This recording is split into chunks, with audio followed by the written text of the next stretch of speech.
जब से मैंने उस आंतरिक नाद का श्रवण किया तब से मेरी इंद्रियां थक गई, मन गल गया और सभी सांसारिक आशाएं जलकर भस्म हो गई।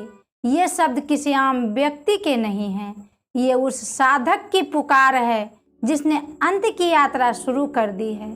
संत चरणदास जी महाराज कहते हैं, घूमत नैन शिथिल भई काया, अमल जो सूरत सनी, रोम रोम आनंद उपज करी, आलस सहज बनी।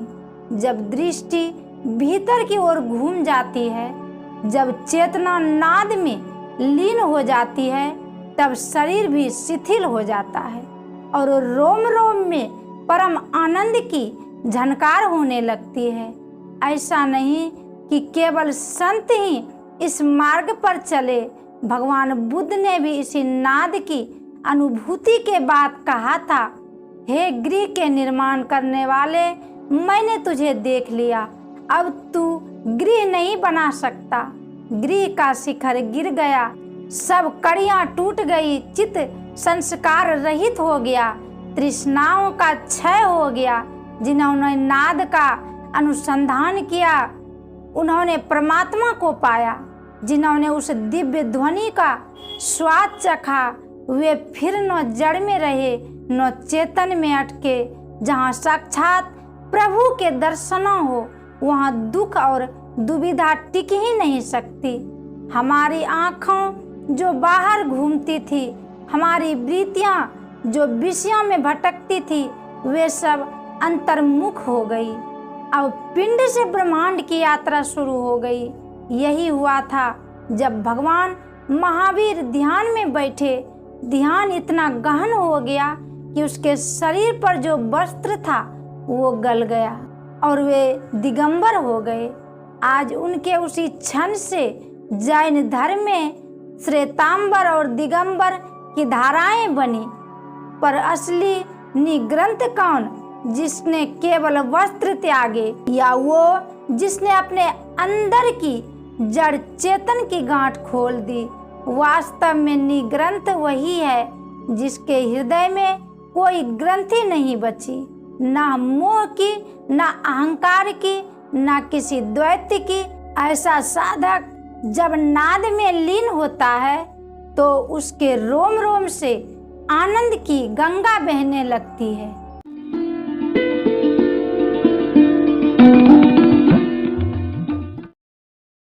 श्री सद्गुरु महाराज की जय। प्रत्येक प्राणी सुख चाहता है, शांति चाहता है, कल्याण चाहता है। कल्याण एक दिन के लिए नहीं, शांति एक दिन के लिए नहीं, सुख एक दिन के लिए नहीं, सदा के लिए सुख चाहिए, सदा के लिए कल्याण चाहिए। किंतु परम प्रभु की भक्ति के बिना न तो परम सुख की प्राप्ति होती है और न शाश्वत शांति की प्राप्ति होती है और न परम कल्याण की प्राप्ति होती है। इसीलिए संत मत ईश्वर भक्ति का प्रचार करता है, किंतु यह ईश्वर की भक्ति अंधी भक्ति नहीं, ज्ञान योग युक्त है। इसीलिए सबसे पहले जान लेना चाहिए कि ईश्वर स्वरूपतः कैसा है। वह स्वरूपतः अनंत होने के कारण सूक्ष्मतम है। हम लोग जो बाहरी या आंतरिक किसी भी इंद्रियों के द्वारा उस परमात्मा को ग्रहण करना चाहते हैं, यह सर्वथा अयोग्य है, क्योंकि स्थूल यंत्र से सूक्ष्म तत्व का ग्रहण नहीं हो सकता। सूक्ष्म यंत्र से ही सूक्ष्म तत्व का ग्रहण हो सकना संभव है। यह जीवात्मा सूक्ष्म है और परमात्मा भी सूक्ष्म है, ये दोनों ही सूक्ष्मतम हैं। इसीलिए जीवात्मा के द्वारा ही परमात्मा की प्राप्ति होती है। परमात्मा के स्वरूप का वर्णन करते हुए वाल्मीकि जी ने कहा, राम स्वरूप तुम्हार, बचन अगोचर बुद्धि पर, अभिगत अकत अपार, नेति नेति नित निगम कह। एक होता है रूप, दूसरा होता है स्वरूप और तीसरा होता है स्वरूप। इस आँखों के द्वारा जो देखा जाता है उसको रूप कहते हैं। रूप के सहित जो रहता है उसको स्वरूप कहते हैं, और जो निज रूप है, आत्म रूप है, उसी को स्वरूप कहा गया है। उस निज रूप की चर्चा गोस्वामी तुलसीदास जी विनय पत्रिका में इस भांति की है। अनुराग सा निज रूप जो जग ते विलक्षण देखिए, संतोष सम शीतल सदा दम देहवंत न लेखिए। निर्मल निरामय एक रस ते ही, हरस शोक न व्यापक ही। त्रैलोक पावन सदा जाकी, दशा ऐसी भई। यहाँ अनुराग से जो रूप देखा जाता है वह निज रूप ही है, वह संसार से विलक्षण है। संसार में ऐसी कोई चीज नहीं है जिससे उसकी उपमा दी जा सके। हमारे गुरुदेव के वचन में आया है, जो जगत से विलक्षण, जिसमें न विषय लक्षण, जो एक रस सकल क्षण तिसमें मुझे रमा दो। जगत की जितनी चीजें होती है वे बनती और बिगड़ती है। जो बनता और बिगड़ता है वह माया है, जो बने नहीं वह बिगड़े कैसे। वह निर्मायक तत्व परमात्मा है। वह आंख का विषय रूप नहीं है, कान का विषय शब्द नहीं है, जीवा का विषय रस नहीं है, त्वचा का विषय स्पर्श नहीं है, नासिका का विषय गंध नहीं है, अर्थात पंच ज्ञानेंद्रियों से ग्रहणीय विषय परमात्मा नहीं है। इसीलिए गोस्वामी तुलसीदास जी ने जगत ते विलक्षण देखिए कहा, वह परमात्मा संतोष स्वरूप है। उसको प्राप्त कर लेने पर ही संतोष मिलता है। जब तक संतोष नहीं होता, इच्छा का नाश नहीं होता।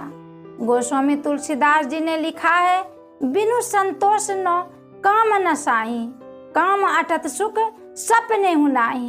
राम भजन बिनु मिटही की कामा, थल विहीन तरु कबहू की जामा। जिस तरह बिना मिट्टी के वृक्ष नहीं जमता है, उसी तरह जब तक कामनाओं का अंत नहीं होगा तब तक स्वप्न में भी सुख नहीं मिल सकता।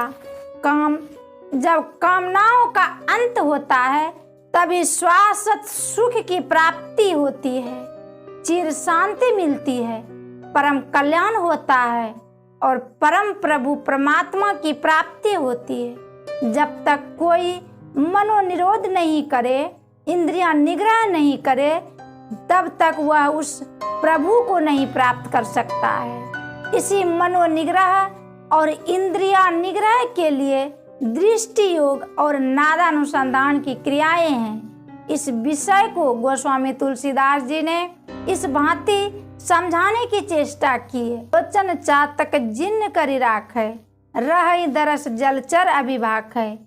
निदरही सरित सिंधु सरमारी, रूप बिनु जल होई सुखारी। तिनके हृदय सदन सुखदायक, बसहि अनुज सिय सह रघुनायक। चातक पक्षी आकाश में स्वाति बूंद की प्रतीक्षा करता रहता है। वह बड़ी बड़ी नदियों, झीलों, तालाबों और समुद्रों को अनादूत करता है, यानी वह पक्षी उनका जल नहीं पीता है। जब स्वाति बूंद मिल जाती है तब उसका पान करके तृष्ट होता है। किसी कवि ने बड़ा ही अच्छा कहा है, सरबर नीर न पीबही स्वाति बूंद की आस, के हरि कबहु न तृण चरे, जो व्रत करे 50। जो व्रत करे 50, विपुल गज जूह बिदारे। धन है गर्भ न करे, निर्धन नहीं दीन उचारे। नर हरि कुल के भाय मिटे, नहीं जब लग जिए। बरु चातक मरी जाए, नीर सरोवर नहीं पिए। सरोवर के किनारे चातक पक्षी है, लेकिन जब तक स्वाति की बूंद नहीं मिलेगी तब तक वह अन्य किसी प्रकार का जल नहीं पीवेगा, चाहे वह मर क्यों न जाए। अंतर साधना का साधक चतुर्भुजी, अष्टभुजी, अनेक भुजी अथवा आश्चर्यमय तेज पुंज से पूरित कोई रूप क्यों न हो, उस ओर वह आकर्षित नहीं होता, उससे वह पृथक रहता है। चौभुज और अष्टभुज जो अथवा अनेक भुज जो आश्चर्य तेज पुंज जो सबसे सूरत फुटा दो। वह साधक प्रभु के विभिन्न विभूतियों के देखते और छोड़ते हुए मात्र बिंदु पर अपने को प्रतिष्ठित कर रखता है। अंतर साधक के समक्ष विभिन्न प्रकार की ज्योतिषियां, विभिन्न प्रकार के प्रलोभन आते हैं, विभिन्न प्रकार की रिद्धि सिद्धियां भी आती है, लेकिन वह उनके फेरे में नहीं पड़ता। वह अपने को बिंदु पर टिका कर रखता है, उसी की वह अभिलाषा करता है। नर रूप, देव रूप या विश्व रूप, किसी भी रूप की वह इच्छा या प्रतीक्षा नहीं करता। वह तो मात्र प्रभु से मिलना चाहता है। जो बिंदु रूप को प्राप्त करता है वही एक दिन करुणा सिंधु प्रभु को पाकर भव सिंधु को पार कर सकता है। जो साधक भक्ति बिंदु रूप का दर्शन नहीं कर सकता वह भव सिंधु पार नहीं हो सकता। इस दृष्टि योग की क्रिया से इंद्रिय निग्रह होता है।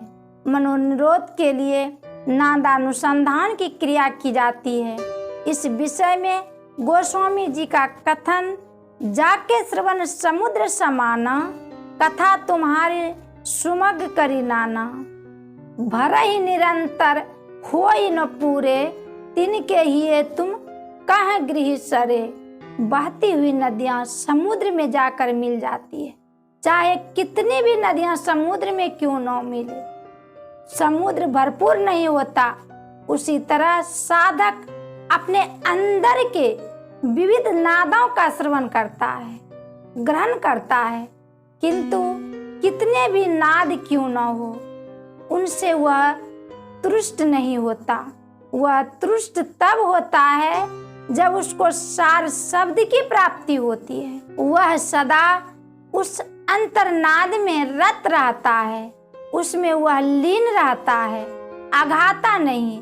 साधक सार शब्द को प्राप्त करके प्रभु के दर्शन करता है, प्रभु से मिलाप करता है, तुष्ट होता है, संतुष्ट होता है, तृप्त होता है।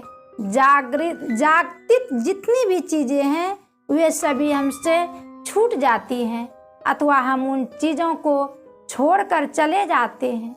संसार की यही रीति है। मिलन के बाद बिछड़न होता ही है, लेकिन जो कोई उन प्रभु से एक बार मिल जाता है तो फिर उसका उनसे बिछुड़न कभी होता ही नहीं। इसीलिए तिनके हृदय सदन सुखदायक कहा। रामचरितमानस में एक स्थल पर ऐसा भी कहा गया है, प्रकृति पार प्रभु सब उर्वासी, ब्रह्म निरही बिरज अविनाशी। उन उर्वासी प्रभु के दर्शन करके ही वाल्मीकि जी ने श्री राम के लिए वैसा कहा सो कहाँ तहाँ प्रभु नाही। कहने का तात्पर्य यह है कि ईश्वर कहाँ नहीं है, सर्वत्र है।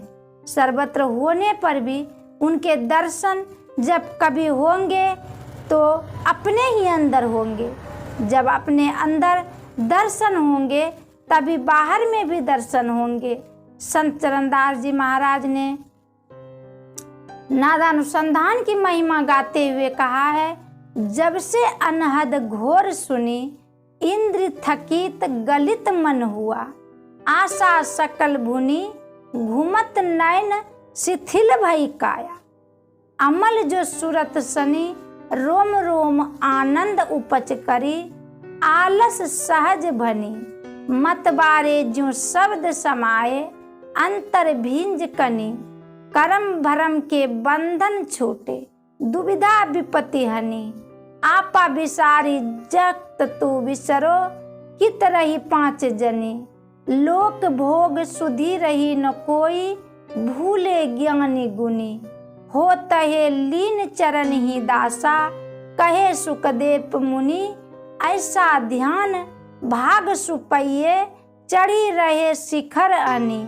संत चरणदास जी महाराज कहते हैं, कि जब से मैंने आंतरिक नादों का श्रवण किया तब से मेरी सभी इंद्रियां थक गई, मन गल गया और सभी आशाएं जल भून कर समाप्त हो गई। घूमत नयन शिथिल भई काया, अमल जो सूरत सनी, रोम रोम आनंद उपज करी, आलस सहज बनी। हमारी आंखें जो बाहर में घूमती थी, हमारी वृत्तियां जो बाहर में फैली हुई थी, वे घूम गई अर्थात उलट गई, बाहर से अंतर्मुख हो गई, पिंड से ब्रह्मांड में चली गई। शरीर शिथिल हो गया अर्थात निश्चेष्ट हो गया। भगवान महावीर बैठे थे ध्यान करने के लिए।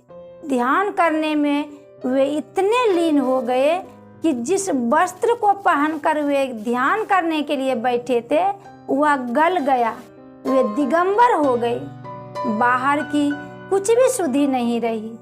आज जैन धर्म में श्वेतांबर और दिगंबर दो दल हो गए हैं। श्वेत वस्त्र पहनकर भगवान महावीर ध्यान करने के लिए बैठे थे। इस दृष्टि से एक संस्था ने अपना नाम श्वेतांबर और भगवान के वस्त्र विहीन हो जाने के कारण दूसरी संस्था ने अपना नाम दिगंबर रख लिया। इस संस्था के लोगों ने निर्वस्त्र को निर्ग्रंथ की संज्ञा दी। वास्तव में निर्ग्रंथ तो उनको कहते हैं जिनके हृदय की जड़ चेतन ग्रंथि प्रहीन हो गई हो, लेकिन सत्संग के अभाव में, सच्चे सतगुरु के अभाव में कुछ लोग यही समझने लग गए हैं कि शरीर पर वस्त्र नहीं रहने के कारण निर्ग्रंथ हो गए। अपने अंदर में जड़ और चेतन की ग्रंथि पड़ी है। जब जड़ और चेतन की ग्रंथि खुल जाती है तब परम प्रभु परमात्मा के दर्शन होते हैं और तभी कोई निर्ग्रंथ होता है। ऐसे साधक के रोम रोम में आनंद बसता है, आलस्य का वहाँ प्रश्न ही नहीं रहता है। जिस तरह जोरों की वर्षा होती है तो पृथ्वी के कण कण में पानी समा जाता है, उसी तरह साधक जब साधना करता है, अंतर्नाद की उपासना करता है तो इतनी प्रसन्नता होती है, इतना आनंद होता है कि उसका वर्णन नहीं हो सकता। नादानुसंधान की साधना का परिणाम क्या हुआ, इस पर कहते हैं कर्म भरम के बंधन छूटे, दुविधा विपत्ति हनी। अर्थात जड़ और चेतन का जो बंधन था वह टूट गया। भगवान बुद्ध ने कहा, हे गृह के निर्माण करने वाले, मैंने तुझे देख लिया, अब तू गृह नहीं बना सकता। गृह का शिखर गिर गया, सब कड़ियां टूट गई, चित्त संस्कार रहित हो गया, तृष्णाओं का क्षय हो गया। तो उन्होंने भी इस तरह की साधना की थी।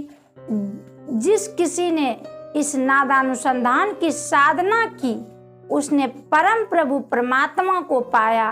परमात्मा को पाने वाला जड़ चेतन की ग्रंथि में क्यों रहेगा? जहाँ प्रभु के साक्षात दर्शन हो वहाँ दुविधा और दुख का स्थान कहाँ? आपा को भूलने पर संसार विस्मृत हो गया। पांचों ज्ञान इंद्रियां कहाँ छूट गई कुछ पता नहीं। लोग भोगों की वासनाएं समाप्त हो गई। वास्तविक बात तो यह है कि इंद्रियों के द्वारा विषयों का ग्रहण होता है। जहाँ इंद्रियां ही नहीं वहाँ विषयों भोग करेगा तो कौन? हो तहलीन चरण ही दासा, कहे सुखदेव मुनि, ऐसा ध्यान भागऊं पहिए बड़ी रहे शिखर अनी।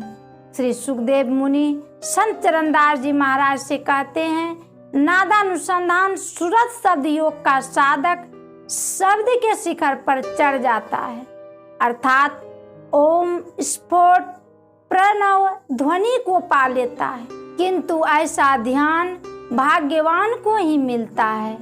इसी नादानुसंधान के संदर्भ में वाल्मीकि मुनि जी ने संकेत किया है। उपयुक्त चपाइयों के द्वारा सार रूप में यही बतलाया गया है कि दृष्टि साधन अच्छी तरह करें। इस साधना में सफलता मिलने पर नादानुसंधान करने की योग्यता होती है और नादानुसंधान की परिपूर्णता में परम प्रभु परमात्मा की प्राप्ति होती है। फिर चिर शांति, परम कल्याण और शाश्वत सुख की प्राप्ति होती है।